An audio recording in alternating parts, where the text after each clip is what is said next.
to everyone for coming tonight, and thank you, Juan, for letting us use this wonderful space to have this meeting tonight, and Joanna to put together everything. She took care of every single detail.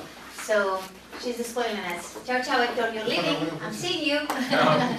He's going to Mexico tomorrow. He's going to Mexico tomorrow. So early. I was going to share with you guys that a month ago or so, we had the privilege to get invited to a meeting with the Charlotte Regional Partnership. And the content of what they explained to us that morning, I thought that it was very interesting, and I asked if they will be willing to come and share that presentation with us, with the Spanish group that were just starting to have their meetings for our networking. And they were very nice. Vanessa said yes right away. So it's a privilege for us to have you tonight here with us. Thank you one more time. And we're not going to get tired to tell you thank you, thank you, thank you. And the only thing that I'm going to say in advance is that, I hope that you don't mind, is that she said that they are willing to really help companies to come to the United States, and they have a budget to give $1 million to every company that will come. Wow. So thank you so much for you. I come back. I can come back again. I can come back again. $1 million. We can share? No. Well, I'm sorry, I didn't. Is Vanessa? Vanessa Goeschl. Thank you, Vanessa. Yes, you're welcome. Thank you for having me. As Luisa said, she was in her office and spoke to me about coming to speak to you guys. And we are absolutely happy to get the word out about what we do at the Charlotte Regional Partnership. So I don't have, the only connection I have to Spain is my parents actually met in Malgrat de Mar. Malgrat de Mar. My parents met there. They're both German. One had already moved to the U.S., my father. My mother was already still in Germany, had no plans whatsoever to move to the U.S. And they happened to be there at the same time in the same bar, and 3 days later, 2 years later, married and moved to the U.S. Well, Nice. So I certainly can appreciate someone that has moved to another country and learned a new language, new culture. It's a profound change in someone's life when you do something like that, so I have a connection to that. I'm the only American in my family, so I grew up speaking German. I learned English in elementary school, so I'm also bilingual. Would love to add in a third language. So I'll get started. I don't know how familiar you are with our organization. Anyone's heard of us? One? Fantastic. I have to as well. Okay, great. So we're a nonprofit. We're celebrating our 25th year anniversary this year. We have been around for a long time trying to get more jobs and investment in this region. So we were actually, 25 years ago, we were a division of the Charlotte Chamber.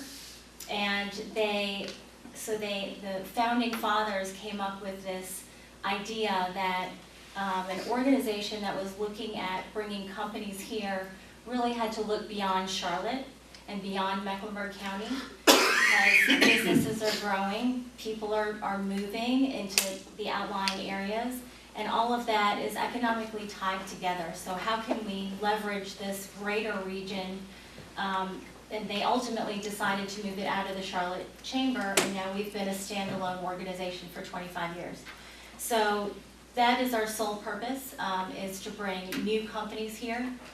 And we work primarily with a lot of manufacturers, corporate headquarters, distribution centers, back office, call centers. So we don't really work with restaurants, small retail operations. Really, that's what a lot of the local entities like the Chamber, they work with those types of companies. So we work with a lot of larger companies. We're working with companies that when they enter an area, they spin off other jobs. So that's the kind of company that we're dealing with. So we cover 16 counties. We'll give you the map here. So we're right here, and this is our footprint. So we cover 16 counties, 4 are in South Carolina right here. And this region is tied together economically. 13 of these 16 counties are part of a statistical metropolitan area. So they share workforce, commerce, trade, businesses, things flow back and forth. And this area has grown. We started out with, I believe, 13 counties, so now we're up to 16. So representing 2 states has its advantages and disadvantages. The advantages being it's such a diverse region. We can really talk to companies about any type of location they want, whether they want to be in an urban area, a downtown area, or a more suburban location, or they need a lot of land. We're really able to meet the needs of a lot of different kinds of companies. So this brand was created 15 years ago. And this is what we use for our marketing purposes. So our organization is called Charlotte Regional Partnership, but the Charlotte USA brand is what we use in terms of marketing and getting the word out there about what is here. So this brand has a very strong external recognition. And a lot of companies, consultants that are outside of this area, they recognize the Charlotte USA brand. And for that, we are extremely thankful. It's just been building on itself for the past 15 years. So we encourage a lot of our companies and people that we work with here to also use this. It's something that can be put on letterhead, or anything that you want to add that you are a part of Charlotte USA. This is not an image that we own per se. And so we use this for marketing purposes. This is the idea being that it's very expensive for one community to go out and talk to companies about coming there. So it's very difficult for a Lincoln County or a Gaston County to go out and talk about what they have to offer, namely because the name recognition is missing, right? When you're traveling somewhere, and you're living in Gaston or you're living in Lincoln and people ask you where you're from, you tend to say, do you know where Charlotte is? Yes, okay, well I'm just west of Charlotte. So Charlotte is that point of reference that people can grab onto and find on a map. And that's why we stuck with that Charlotte USA. The USA was added really to make it a global brand. So we didn't want to tie ourselves to just North Carolina or just South Carolina or the Carolinas. We want this region to stand out on its own. And it reinforces that concept of regionalism. So we are not just 16 counties, we're one entity. When companies are looking here, they're not looking at county lines. They don't care. They're not even looking at state lines. They don't care. They find a property, they see that it has a workforce that they need. It makes financial sense for them to be there. They have customers and a supply chain around them, and things fall into place, and it really doesn't matter. So we have 2 functions in our office. One is marketing, the Charlotte USA brand. So we're trying to educate companies about what we have here. What do we have here that can make their company a success? Do we have the right workforce? Do we have, is there something at the university that that would really help bring their business to the next level? Is this a great point of entry for a foreign-owned company, for a Spanish-owned company that wants to enter the U.S. and they want a receptive region that is open and is cosmopolitan and has a lot of other international firms? It's easy here to establish yourselves. So this is part of the marketing pitch that we use. And then ultimately what we're trying to do is get those companies to come here. So we want them to visit, we want them to land here, we want them to walk around, we want to drive them around to the different counties. We want them to meet other companies and other people that are here and hear them talk about what it's like to do business here, what it's like to live here, what it's like to pay taxes here, or what it's like to, where do your kids go to school and that kind of thing. So it's great to have that. Hi. It's great to have those kinds of testimonials for us when we do have companies here. But ultimately, our goal is to increase the number of jobs and capital investment here. So how do we do that? So we have several strategies that we employ. We look at what types of industries and what types of companies have been really successful here. And we look at what concentrations of industry do we have here. Those concentrations tend to lend themselves to other companies wanting to be here. So these are some of the targets that we look after. This is fluid. It can change during the year depending on the industry, depending on where they are in their growth cycle. Maybe the industry is on a decline, maybe it's a mature industry and they have something new has been injected in that industry that we can take advantage of. A Boeing landing in Charleston, South Carolina, a Volvo in South Carolina. That tends to change the scheme of what we're going after that year. So for instance, this year, right now, automotive is very, very much top of mind for us. A lot of those automotive original equipment manufacturers have some pent-up demand from the recession, and as a result of that, a lot of their supply chain shrunk, contracted. Some of those companies even went away. Where are those workers? A lot of workers here, a lot of workers in the automotive industry that were employed by the automotive industry here. So we think that by talking to a lot of these companies, they can come here and be within a geographic good proximity to some of their suppliers. There's available workforce here. There's people that know how to do those jobs here. So that's one of the targets that we're going after.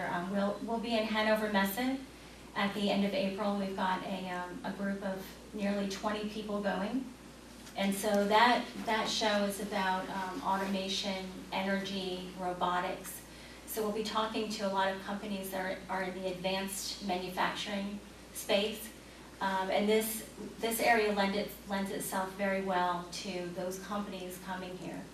So logistics with the airport. Airport is by far the #1 economic driver in this region. It's astounding how much it's grown. It's the 5th busiest in the nation, which is amazing. It is more than it would be if it were just looking at this market. So we can say thank you to American Airlines for keeping this hub. Now that we have this jewel, we want to leverage it and make sure that people are coming here. And the beauty of the direct flights to Europe is why we're in Europe so much. Talking to companies over there, they can go home quickly to a home office, and they can still resume and come back and check on their U.S. operations. And that is a strategic advantage that we have that a lot of other places don't have. A lot of people don't want to fly in and out of Atlanta. Charlotte's a little bit easier. You can be home or at your office within 20-25 minutes. It's not a lot of places that can say that. So that's how we look at these target sectors. So we're looking for things, not only the obvious, but we're also looking at some things that are being done around here. Like at the university, they have a cyber data division. A university, part of the university that's dedicated to that type of science. And they are working with companies around the globe that are enlisting those experts there. And we're trying to tap into some of what they're doing and figuring out what kinds of companies might be really good if they were right next door to that type of resource. So we're always trying to think of how we can leverage what we have here. Any questions so far? And then our business is all about relationships. So we spend a lot of time on the phone, talking to companies to find out what they're doing, what their plans are over the next 1, 2, 3 years.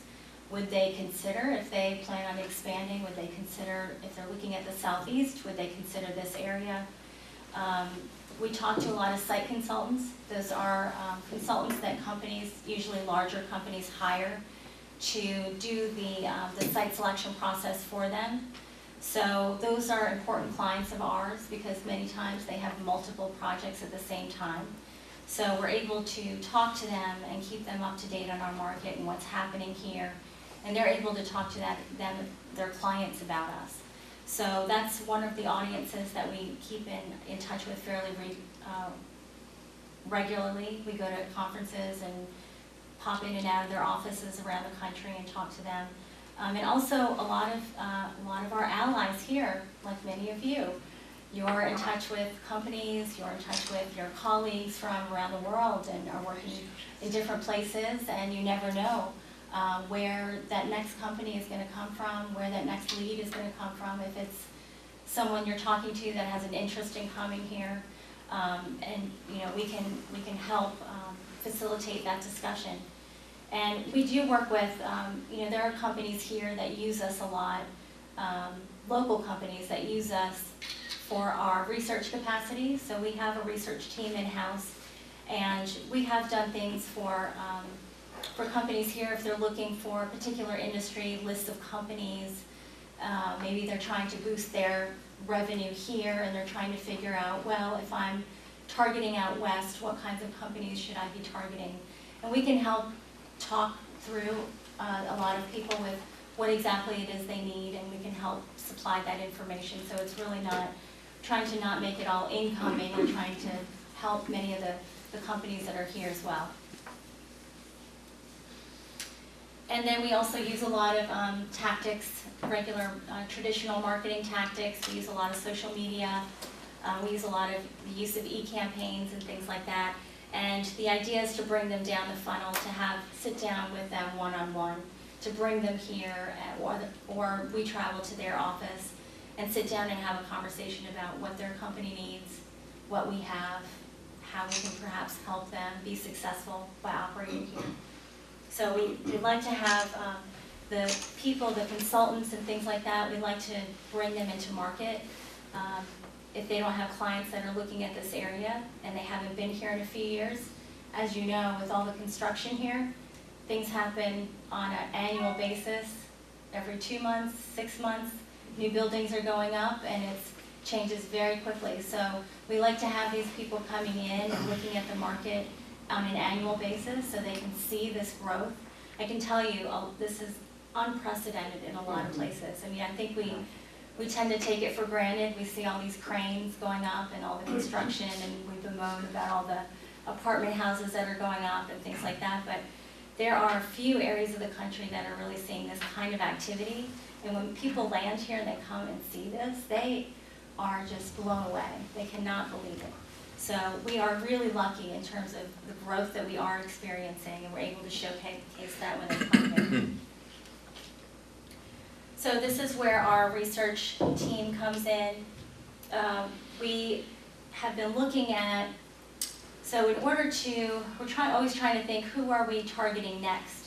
So we have been looking at who has been successful, who has moved here and grown and expanded, who has been successful in the past. And if we look at those companies that have moved here in the past, are there some patterns that we're seeing? Are they in the same stage of their growth cycle in their company? Did they all have similar needs at that time when they moved here? And if so, how can we duplicate that with our data looking at other companies, or other companies in that same stage where they are needing the same sorts of things? And those are companies, of course, that we want to talk to. So that's how we try to use data on our side, and try and prepare for some emerging opportunities that might be out there, and really trying to think through, because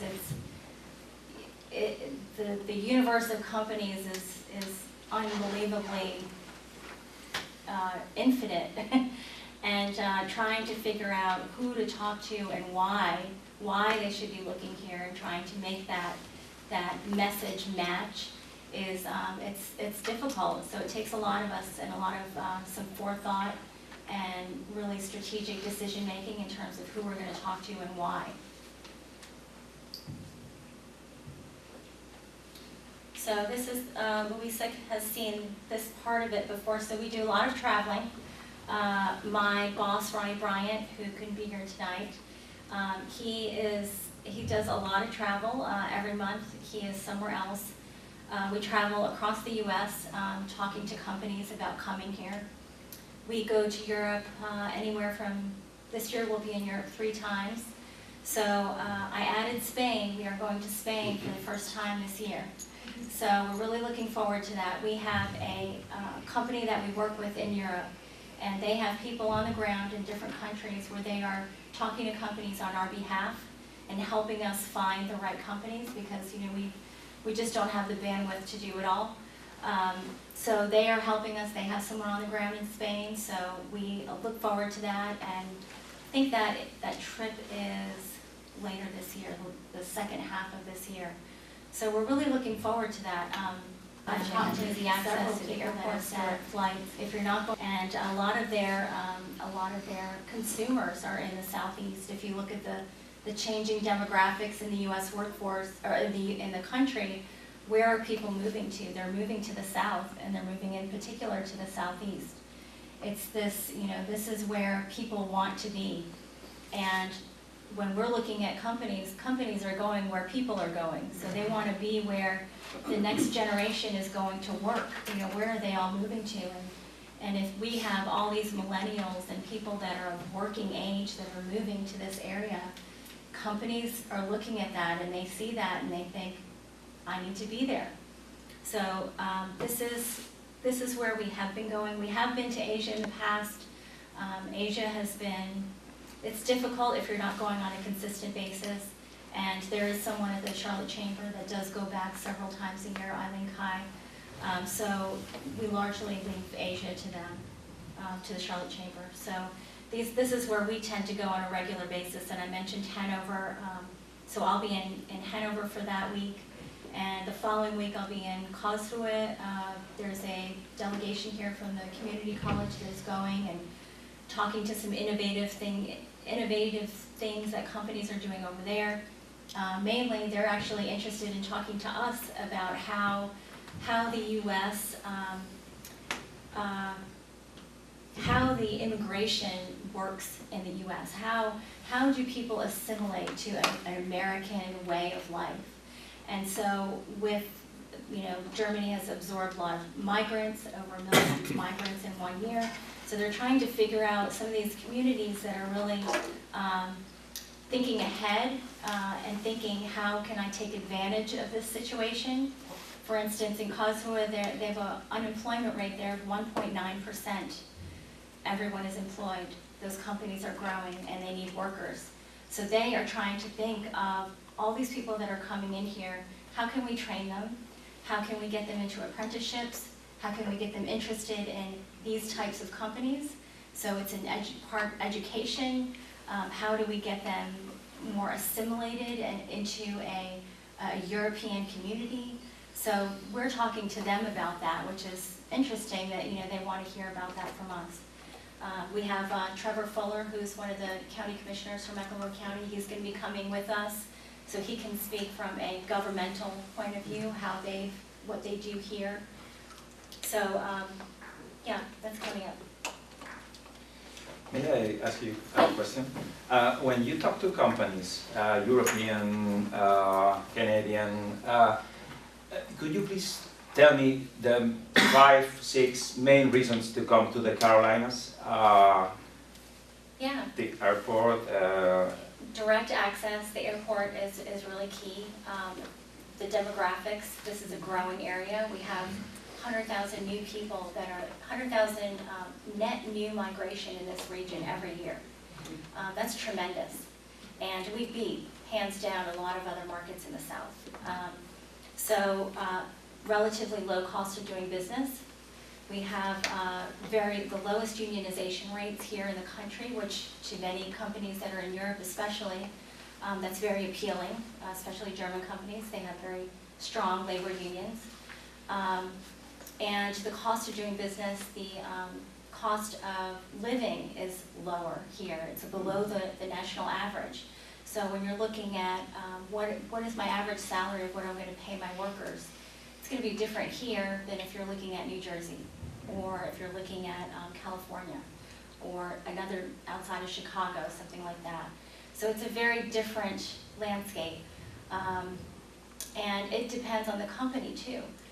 What industry are they in? Where are their customers? Who do they need to be near? Are they a supplier to Volvo, supplier to Boeing, supplier to Mercedes, supplier to Porsche? Where do they need to be? So when we talk to companies, we want to make sure that we're also making a good recommendation to them, that this is a good area for them. I hate to have someone come here only realize after the fact that it was not a good fit. not a good success story. We want to make sure that, you know, the companies are coming and looking at this area for the right reasons. They have incentives in taxes many times, very often. Yes, taxes and incentives come into play, absolutely. I'm of the mindset of looking for the location first. So where is your company going to be most successful? And then out of those locations, when you've narrowed it down, what are the tax and incentive implications of being in each of these locations? Where can I save? Who is, some states are more aggressive than others. South Carolina is a little bit more aggressive than North Carolina. A little more discretion in their tax incentives than North Carolina. North Carolina is very statutory. So if you are eligible for this, you will get this. And it depends, but yes, that absolutely makes a difference on the bottom line. So I would say those are probably some of the main factors that we talk to companies about. I work for an Austrian company, so it's not a Spanish company. But okay, all that what you have said is true. We went here because of all these reasons, but also because there are a German environment here, and many German or Austrian companies, if they see that there are a lot of German companies around, they decide to come here also. Yes, you're absolutely right. Depending on who we're talking to, yes. Yeah. Germans love to be near other Germans. Yeah. I think that applies to most European cultures. It does, yeah. So, you know, we have maybe 30-some Spanish-owned companies here now that are in the region, in the 16-county region, so we want to increase that number. So the more companies we can get here, the more other Spanish companies maybe will say, hey, what are they doing over there? You know, that's interesting. You know, people talk when they go back home. And this happened in the 15, 20 years. Yeah. Because 25, there were very few. Yes. Very few. You can count them, you don't count. Beside the industry that you were talking before, the kind of industry that you're looking for and everything, what kind of qualities, what kind of characteristics have to have the company for you to be interested and go to talk with them? We're not picky in terms of size or number of employees and that kind of thing. If the company is growing, we've worked with small companies that are startups that have grown really quickly. We're working with a couple right now on the West Coast that are looking at moving to the East Coast because they are growing so quickly they need to be able to cover the whole country. The way it works with a lot of European companies, many of them want to start out with a small sales office here. They'll have a salesperson or a couple of salespeople to build up those customers in the U.S.